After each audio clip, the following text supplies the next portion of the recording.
Hello, and welcome to the SharePoint Framework and JavaScript Special Interest Group Biweekly Sync. It is October 22nd, 2020. The year is just flying away. I'm your host, Patrick Rodgers, and we are going to get started here with your agenda for the call. Latest updates on SharePoint Framework, updates across the patterns and practices program, new community samples. We'll do our picture time that we've been doing for the last few weeks.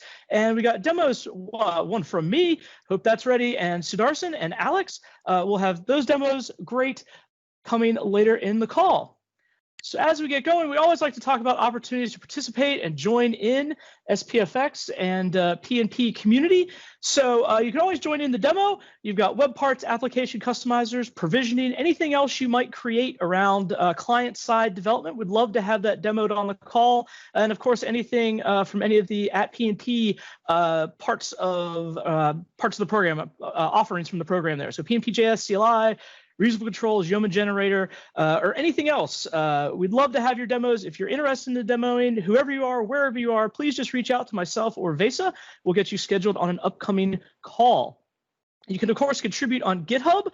Those contributions could take the form of reporting issues, submitting pull requests, or helping us out with issues and questions as well. So if you see folks have a question, you might happen to know the answer. It might be something you've run into before. It's always great if you could jump in and help them out. All of our repositories, or pretty much all of our repositories, invite you as well to submit pull requests and help contribute to fixing issues or adding new functionality to any of our projects. Certainly encourage that. And then finally, provide feedback. So how are the calls? How is our documentation? Where else can we help? And positive feedback is okay too. That will allow us to perhaps focus a little more energy on areas that you enjoy. So do let us know where we're doing well, and we'll do our best to do maybe a little bit more of that. So with that, we move into the page of links.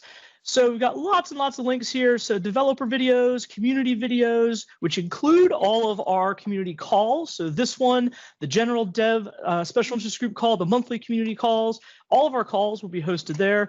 As well, you've got a bunch of open source repositories, all of which are open to contributions and feedback and reporting issues. So SharePoint, PnP, Office Dev, and Microsoft Graph. And then sample galleries, we've got bunches of different samples around web parts, extensions, list formatting, and samples for teams. Always welcome new samples. So if you have ideas for samples that perhaps we don't have, or perhaps you want to approach a different way, would love to have you submit those samples to the gallery, get them listed, and help everybody learn together to see the great work you're doing. And then open source initiatives and samples, that's the real link to remember there, aka.ms m365pnp. That will take you to the patterns and practices landing page all up and give you links to all of these other resources we've talked about, as well as descriptions about the various pieces of the patterns and practices program. As well, the SharePoint Framework documentation, aka.ms SPFx, and you can follow at Microsoft 365 Dev and M365PNP on Twitter for more. And now we'll go to David for updates on sharing is caring. Thank you, Patrick. So the Patterns and Practices community, as we all know, is completely open source, which is fantastic because that means you all can contribute and consume all areas of the PnP resources and tools. But we understand that contributing and even at times consuming can be intimidating and a little confusing and provide barriers around how to use GitHub, how to consume and change between versions of SPFx and Node. The Sharing is Caring initiative is here to help you. It's going to provide hands-on, step-by-step guidance in live small group session settings. We'll walk you through together. These are not recorded, safe space, perfect opportunity to come learn together, ask questions. We've got multiple sessions and topics covering multiple days, as you can see here in November, October, a few more left. It's also worth noting that these are not just for developer only. These are sessions that cover how to contribute to the docs as well as the community docs.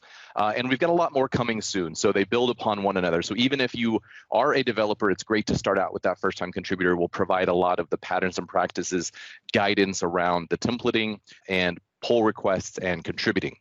using PnP SPFx samples within VM, that is there to help you start consuming. And then from there, you can learn how to use the CLI to actually upgrade your samples and submit back. So we ask you all, if you'd like to contribute, if you'd like to learn how to consume, you can register for any or all of these sessions completely free of charge. And we hope to see you soon, aka.ms/sharing is caring. Patrick, back to you. Great job there. Thank you, David, for that. And thank you for introducing that program. It really is a great resource. If you are looking to learn and get involved, encourage you to check that out. A really great initiative. We heard some great feedback from folks on that. So Hacktoberfest is going on.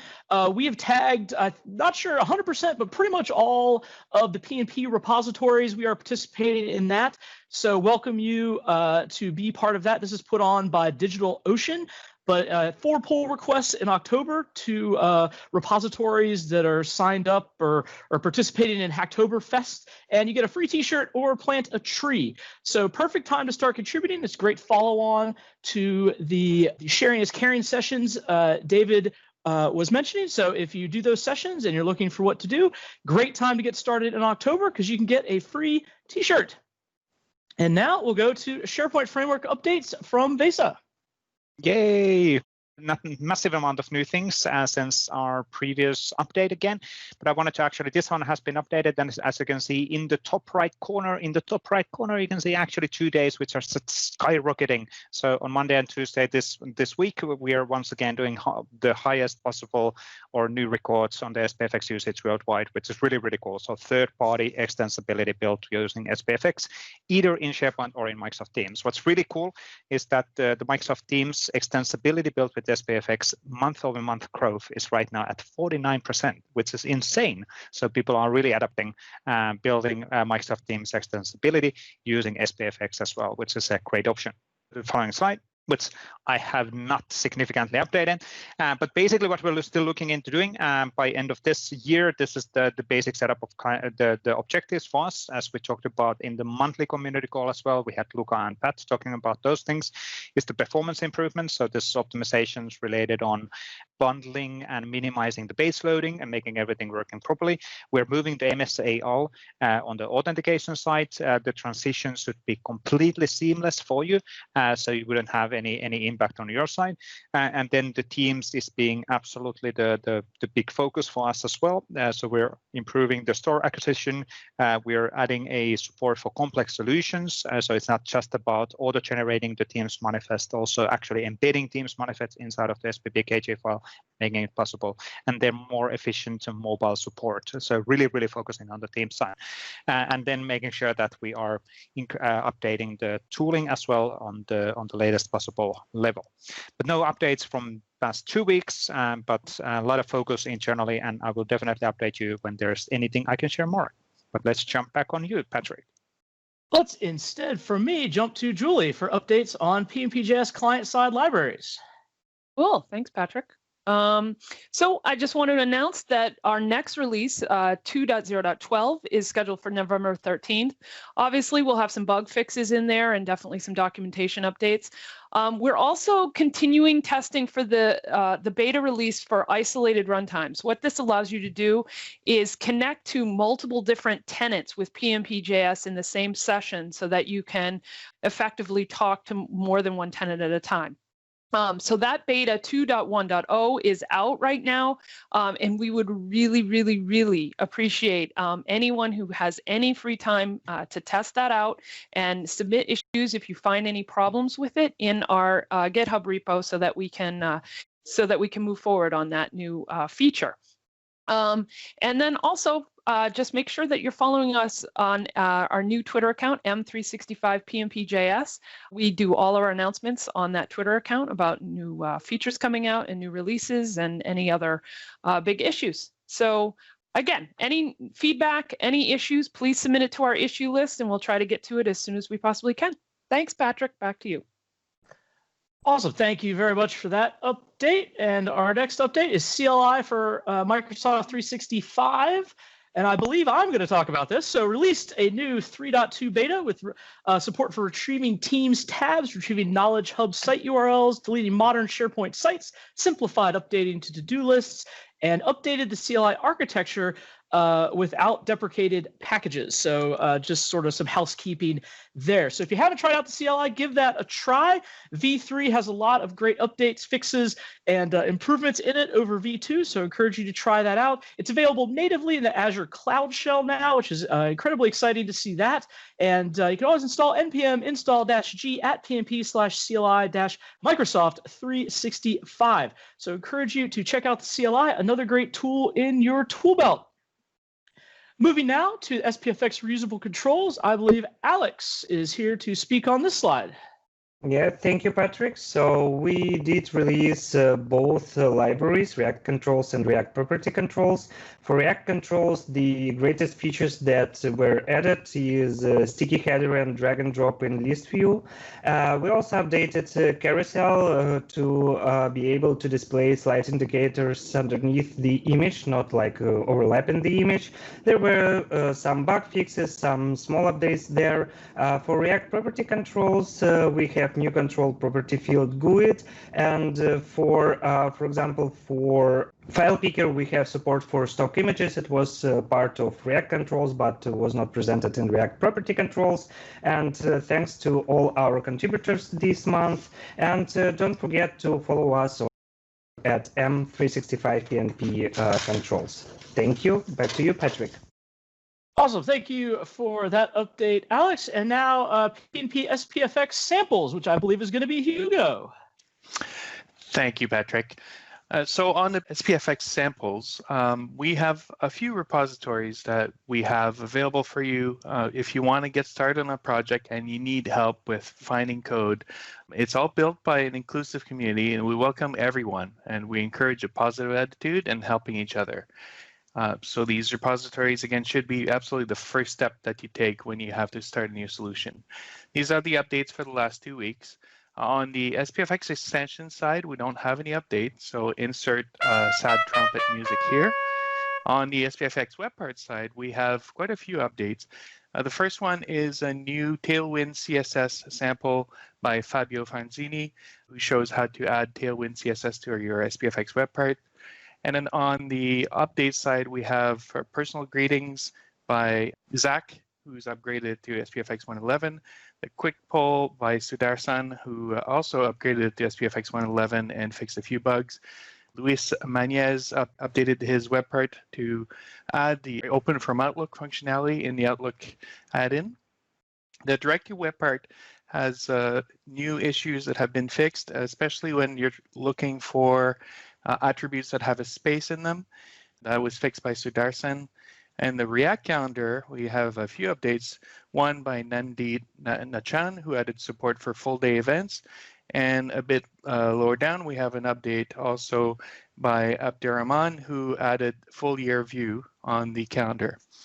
And then finally, two last ones, the avatar editor, Joel Rodriguez, updated to SPFx 1.11 and fun testing it, and the tenant property web part by also Joel Rodriguez, who upgraded it to SPFx 1.11. We welcome all contributions. We look forward for more updates from everyone, but thanks to everyone for contributing. Back to you, Patrick. All right. Thank you, Hugo, for that. And now, almost right on time, it is picture time. So if you are interested, you can turn on your camera now, and we are going to do a together mode shot of everybody. Hello. There we go. Now everybody is in here. Why am I the only one who's not properly rendered? Let's wait a few more minutes, a few more seconds, getting more and more people joining, and the monkey is in the room again. SharePoint monkey is in the room. Where is my SharePoint monkey? I have a SharePoint monkey somewhere in here. Do I have a time to get it? Yes, I found it. So here we go. So SharePoint monkey. But I will take a picture, so everybody waved. Hey. Excellent. One picture and another one. And one more, and then we're all done. Everybody, thank you. Thanks, everybody. Back on the demo section. Thanks. Excellent. All right, so we should be seeing my screen again. I really hope. So Yep, we'll bump all good. over here to demo section. And this first demo is actually to be by me. So luckily, I have a demo ready. So this demo is all about something called file handlers, and this isn't strictly a SharePoint framework or a client-side development thing, but I think it's an interesting example of how you could take your client-side development skills and extend them into solving other problems. So what we have is a project that is a file handler, and you might say to yourself, Patrick, what is a file handler? That is a great question. A file handler is a piece of functionality that allows you to integrate tightly into the SharePoint or OneDrive UI and handle custom file types. So I'll just show you this real quick. So I've got a neat document library here with a bunch of markdown files, and I can actually go in here and open, and I've got these custom file handlers here. We're going to click this one, and there's two of them there because I have a poor dev environment hygiene, but you can see we've now ended up on localhost and we're editing my file. So this file has content and I can do markdown, and here is some stuff and my preview updates. And what this file handler lets us do, we've got our markdown here, and you might say, well, I've seen a markdown editor before, but if we hit save, we're actually going to save and close just to get that cleaned up. We get little UI updates, and that's going to end up going in a big circle and closing our window, but we get our file updated back here in the website. And you say, well, Markdown is not perhaps the most exciting example, but it is a great example to show that this could be any proprietary file type.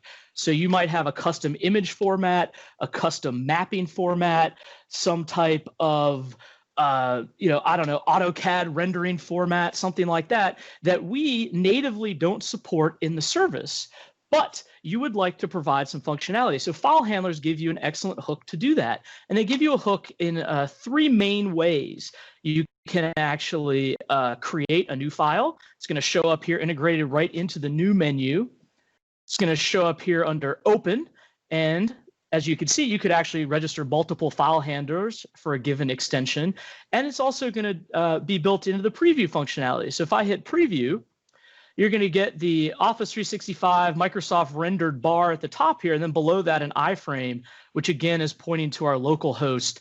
And here is just the preview of the content with no editor supplied, and you can actually scroll through all the files in your thing, and it'll invoke correctly our custom file handler and our preview. You can see my test content is all very, very interesting. It says things like my heading and so forth. But how does this all work? And where can I see this? So we've created a new repository just made public this morning called Contoso. And so that repository under PnP is somewhere we are looking to put ISV or partner-focused samples that we write. So this right now, we aren't looking for contributions here, but we're working on figuring out how that might work because these are meant to be reference samples, not really one. So if you have ideas for samples, please do keep putting them in the same spot, the sample galleries. That is the appropriate place for all the community samples. But these are going to be things we use in our discussions with partners that point out certain specific bits of technology. So what is a file handler? Well, under the hood, a file handler really is an Azure Active Directory application. And so here's our file handler registration. And you can see all the settings, but in your Azure Active Directory application, you insert into the add-ins property a manifest here. And this manifest describes your file handler. And really what it does is give you some names and version numbers and things, and you make up an ID. That's whatever you want. But the important bit here is you give it icons and you give it URLs to different actions. So there's a new file action, and we have a URL here that's just one we gave it. So that's to create, and then so forth off. There's multiple scroll bars. So there's edit and there's preview are all defined here in this manifest. And that's how we know where to launch our file handlers from. So when I hit, for example, open, what it's really doing is posting a bunch of information to my file handler. And this file handler sample we put together with a couple interesting things I think folks could find fascinating, is that this is built with Next.js, which is something I personally hadn't used prior to this, but found to be very helpful for developing an application like this. And it's got a bunch of great capabilities, one of which is it does a lot of the React and Webpack stuff behind the scenes for you. So for example, it does great routing. So if you want to create, you could just create them under the pages folder. And for example, our action page, and this bracket action is a next syntax to just tell you that we could have multiple actions, and we actually pick off our action here from the query. That actually is the path, which comes in as in next as query, and we get our action. And we can do some other things.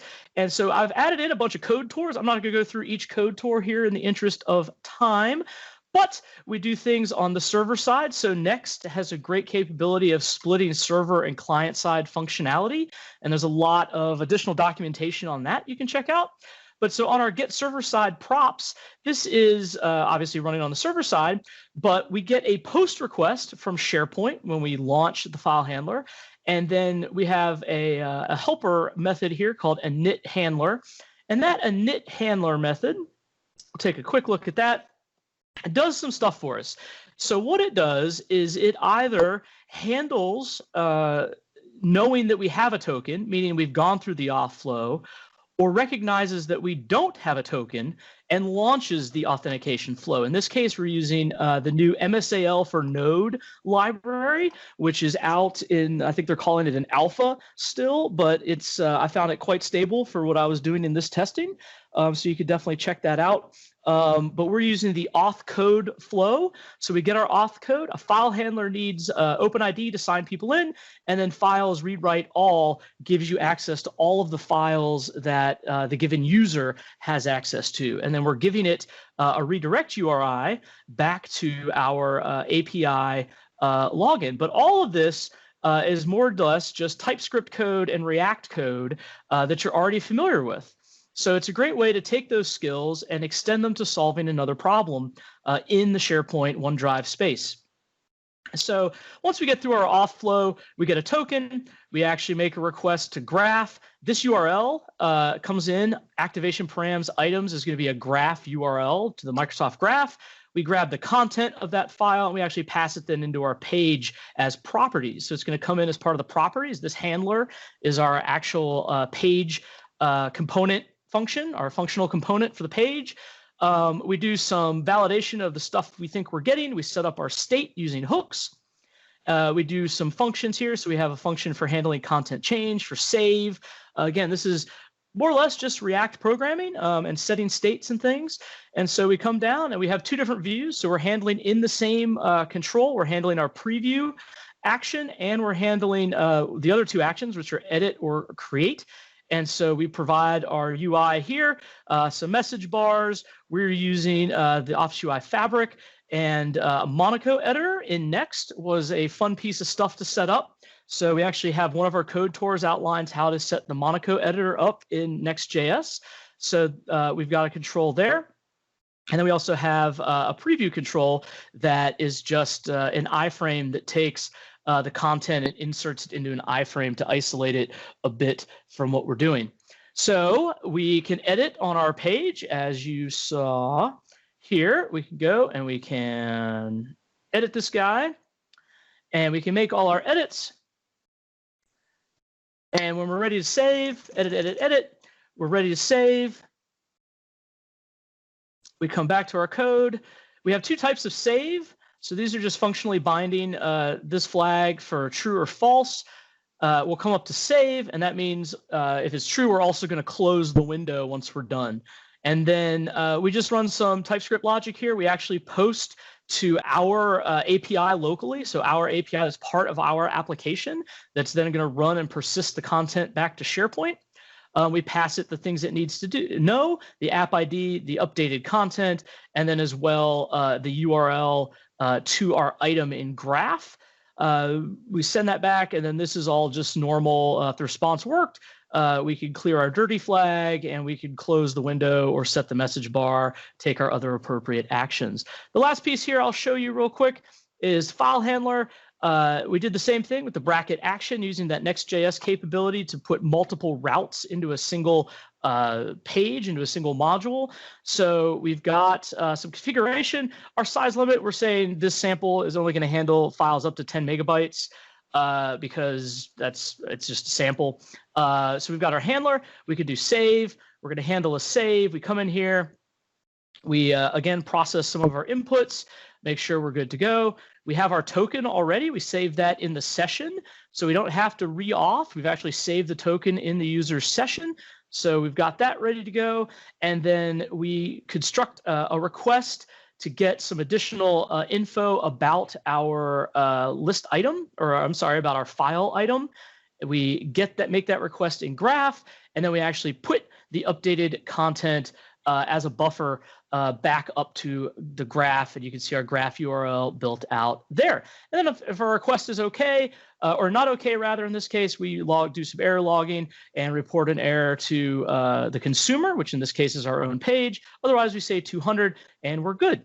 And so this is a great way to extend, again, your SPFx skills, but also it's a good example of looking at solving a problem and making use of capabilities that already exist inside of SharePoint and OneDrive to help solve these problems. So we have a lot of partners we're looking at working with that have done various we'll call them clever workarounds to create similar functionality to this file handler kind of capability, and would encourage folks to re-look at file handlers as a great option on that stuff. You can always read more about file handlers. So that's the overview of file handlers all up. We have some updates to that as well that should be coming out in the next couple of days. And with that, I will close and we will go to our next demo, which is Sudharsan. Thanks, Patrick. Let me share my screen. Hi, hello everyone. I am Sudharsan Kesavanarayanan, and I am a Microsoft MVP. This is my first year getting an MVP. And these are all my blog site, spknowledge.com, and a couple of social links you can connect me in. So today we are going to see how we can synchronize photos from Azure AD or file shares into SharePoint User Profile Service. As you all know, there are many ways users or administrators can upload photos to Office 365, like via M365 Admin Center, via Azure AD, and also via Delve. But none of it will synchronize with SharePoint UPS, even if the Azure Active Directory is connected to on-premise. Most of the properties are synced, but photo is not synced. And there are a couple of solutions which are already available, like there is an core profile uploader from Patterns and Practices, where it is a separate console application where you can get all your photos gathered in a file share, and then a couple of configurations which you have to update it. And then by running this tool, it will create different thumbnails, and then it will update your user profile.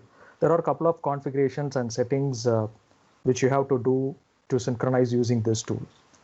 And mostly there is an article which explains how the photos are displayed in Office 365. Particularly if the clients are having an Exchange online, then obviously the photos will be synced. Whenever the user accesses the SharePoint site, it will automatically display from the Exchange online. And if they are not using Exchange online, then it is pulled from the Delve and other resources. So the features, the user selection. So I have provided two tabs, like a first one which will allow the users to select a couple of users so that they can upload, they can synchronize only the particular user's photo.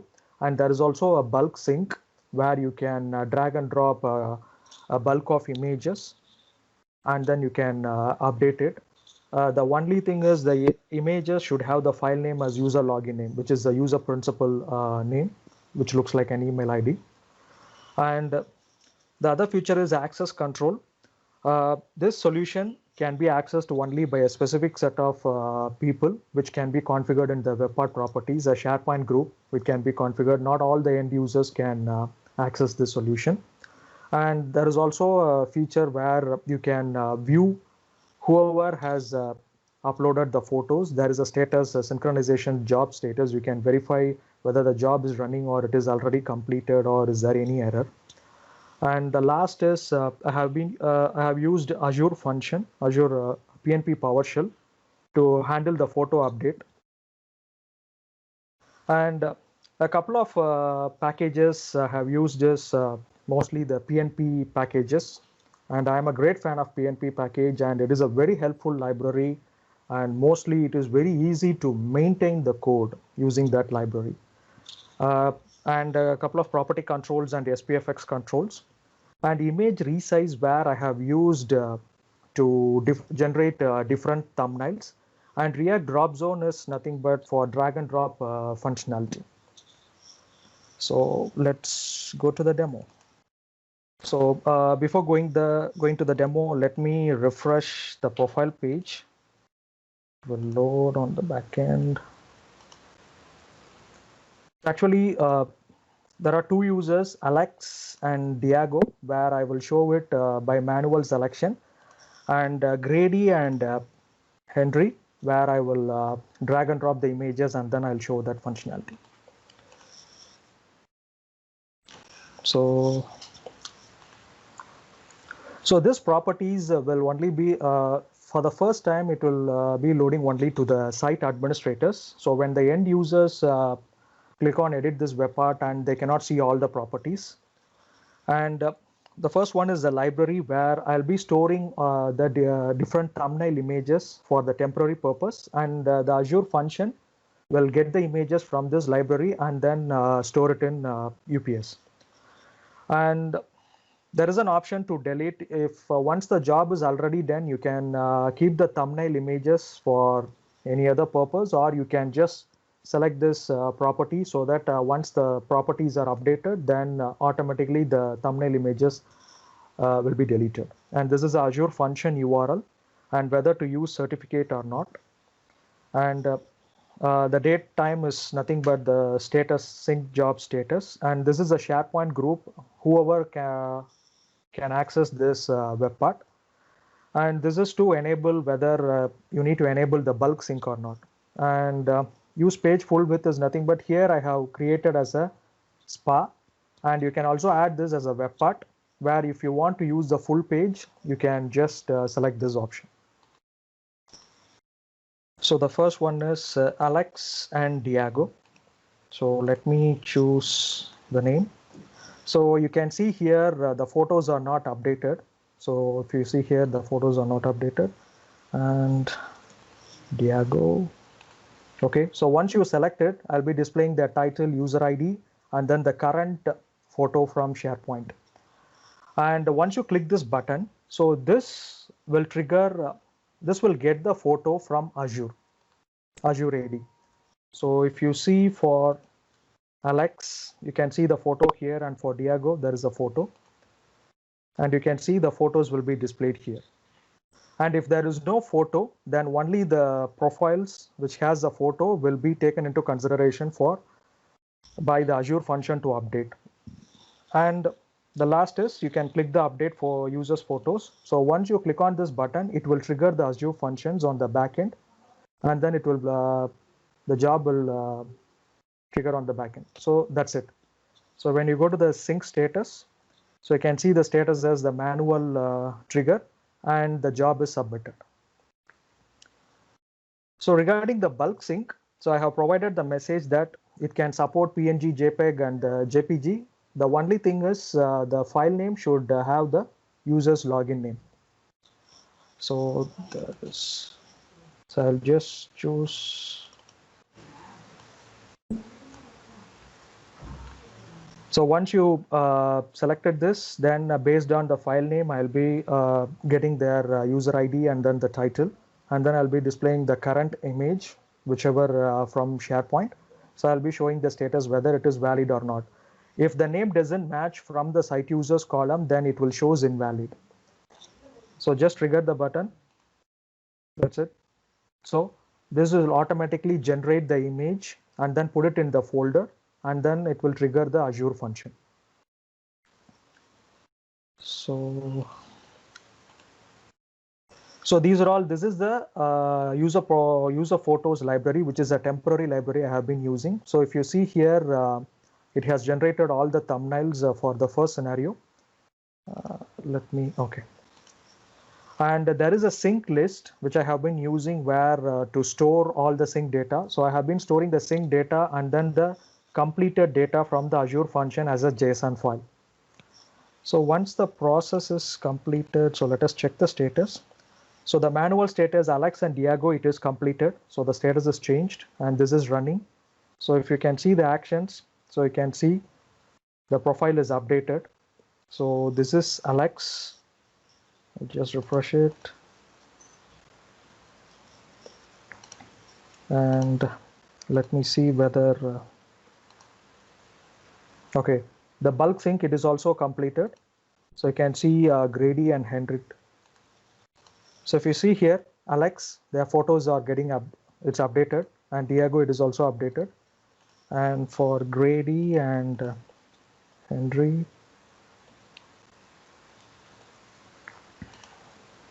so it is also updated. And the main thing is on the back end, the photos are getting stored in the My Site. So all the thumbnails and everything is getting stored in the My Site. And once you delete the photos from here, automatically the thumbnails are removed from here. So it is just for your information. Okay, so let's see the code. So this is a sample JSON file that I'll be sending it to the Azure function, which has the admin URL, my site URL, and the target site URL where I have to fetch the library, and then the picture folder, and whether we are using the certificate or not, and item ID in case after the sync job is completed, it has to update the list item. So I'll be sending the item ID, and then the value, whether whoever wants to update the photo, their username, and then what is the file name. So I'll be mapping it with an extension in my code. So on the packages, as I have already mentioned, I have been using all the PnP packages and the image resize to generate the thumbnail.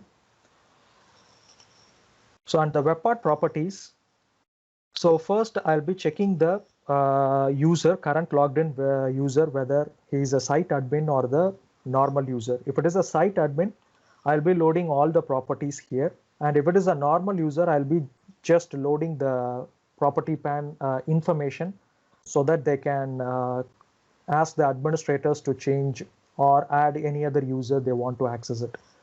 And apart from it, in init, I have just sent the context to the SP. And this is a file photosync dot the main component file. So basically for different tab, I have been using different components. So the main thing in this file is I'll be calling the prepare function here, Azure, to generate the JSON and then to send it to the Azure function. So this is the main thing. All the other functionalities are defined in the helper file. So in this helper file, you can see I have been using the PnP and then graph.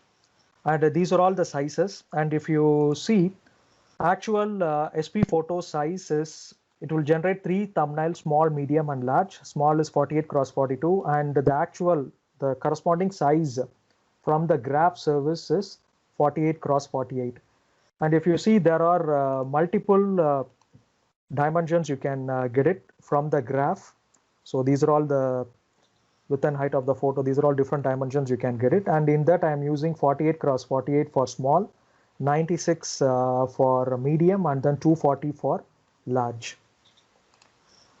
So the functionality to get the photo from Azure, I'm using the graph service, and then I'm generating the thumbnails using the graph. I'm just getting all the thumbnail photo using the graph service. And if it is uploaded via file share, means I'm using the image resize to generate different thumbnails for these dimensions.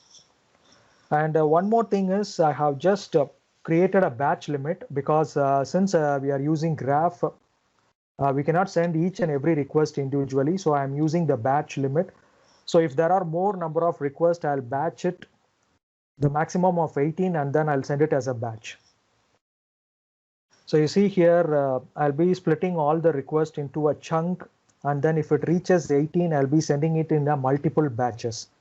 And this is the endpoint user / photos, and what is the dimension, and then to value, so that it will return a blob. So I'm just returning as a response type as blob. So it will return a blob type, and then I'll store it in the document library. And this is regarding the graph. And using the image resize, it is just a simple and very powerful. So a simple method, just play, and then you can just pass in the size, and then it will create it will return a blob, and then the same method you can just save it into the document library. So and at last, the function to call the Azure functions.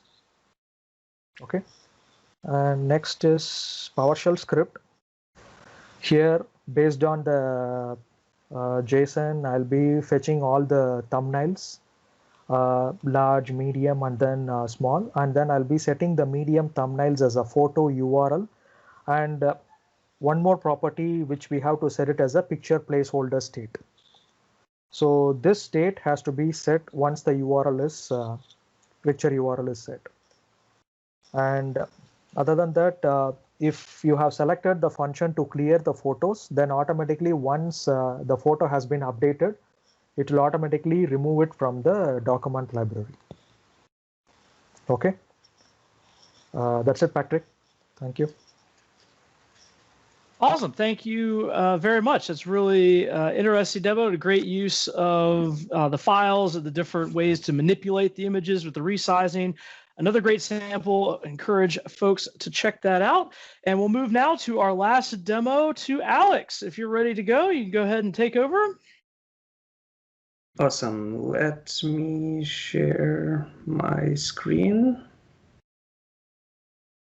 So, hello everyone, my name is Alex Terentief. I'm an Office Dev MVP and Microsoft 365 PnP team member. And this demo is about PnP reusable React controls and how we can use FieldRendererHelper utility in your field customizers. So in our React controls library, we have a bunch of field controls. You can get to them through top navigation. So if you click on field controls, you'll see like a bunch of them for different types of SharePoint columns, and these controls are actually help you to render the components, render your field customizers similarly to out-of-the-box behavior with ability to provide additional styling, additional CSS or classes.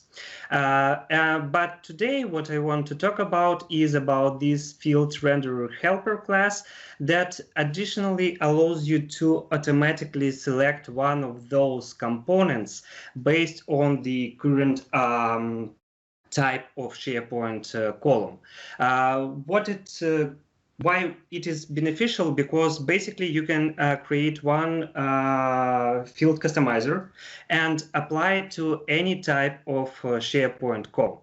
So for example, here I have a demo list where I have multiple different columns. So I have a date, I have a multi-lookup, I have some choice, picture, and so on and so forth. And basically, if you want to modify each and every column in this list, you would probably need to create different field customizer for date, different field customizer for lookup, and so on and so forth. But using this renderer helper, you can create the only field customizer and use it for any column. So let me show you a little bit of code. So it's pretty easy. So I have my field customizer here, which is a little bit modified from initial one. We have some additional properties that are passed to our components. So I'm passing list item accessor from our event on render cell, field value from the event, and also some additional CSS properties that will be used.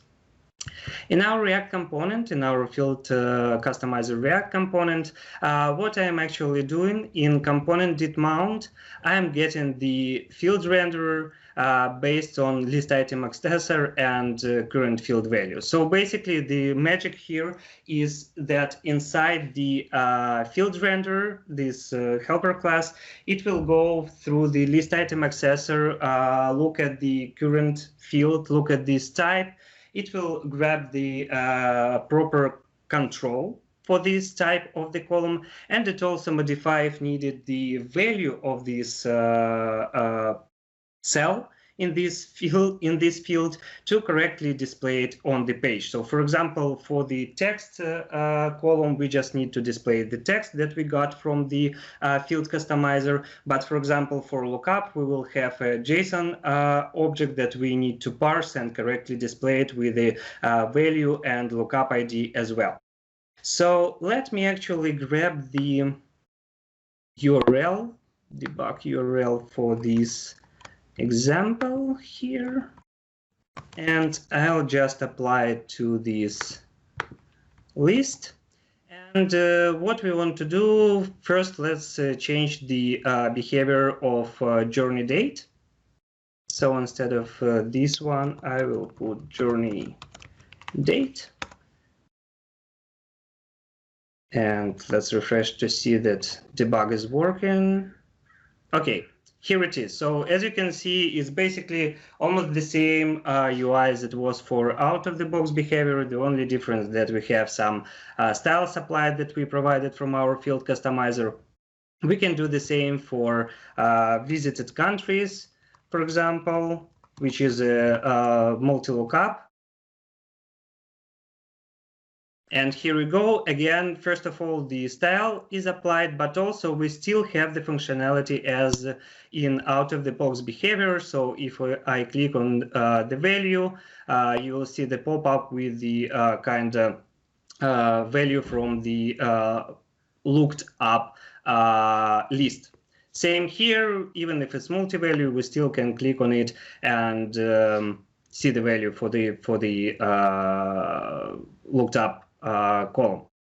So basically, that's pretty easy. As you can see from the code perspective, it's not so much. We just need to get the render in component did mount, and then in our render method, we are just providing this field renderer and basically nothing else.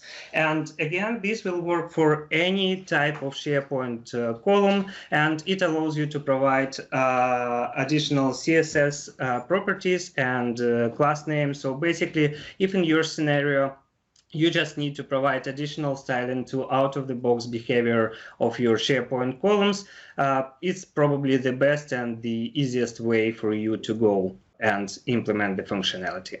And that's pretty it from my end. It's pretty easy and simple. Back to you, Patrick. Very cool. Thank you for that demo. Great to see that. And it might be considered simple, but I think a very clean and functional demo, which is really nice to see, exactly how stuff like that works. So thank you very much to Alex. Thank you to Sudharsan, and also me, I guess. So great demos today. Thank you, everybody, for those demos. And again, if you're interested in doing a demo on this call, please do reach out to myself or Vesa, and we'll get you scheduled. It might not be on the immediately next call, because sometimes we're scheduled out a couple weeks, but we'll absolutely get you scheduled. Whoever you are, wherever you are, just reach out. Would love to have you demo on the call. With that, I will say thank you to all of you for joining in the call. Thanks for your time. For those of you watching later, thank you very much for checking us out. If you have questions or anything, as always, just get in touch. You can follow us on Twitter. The recording for this call will be available in about 24 hours on our Community Videos YouTube channel. Our next SharePoint Framework development call will be in November, a whole nother month, November 5th, same time. Our next General Dev Special Interest Group call will be next Thursday, October 29th at the same time. And our upcoming November monthly community call will be November 9th. Thank you to everybody for joining in today. Appreciate all of your time. If you have some additional time, lots of other great community calls out there all across various Microsoft things. You got adaptive cards call, Microsoft Graph calls, identity platform, Office add-ins, Power Apps, so forth. All kinds of great stuff. Definitely check that out. Thank you, thank you, thank you. And everybody else, have a great rest of your week. Talk soon. Bye. Bye-bye. Bye-bye.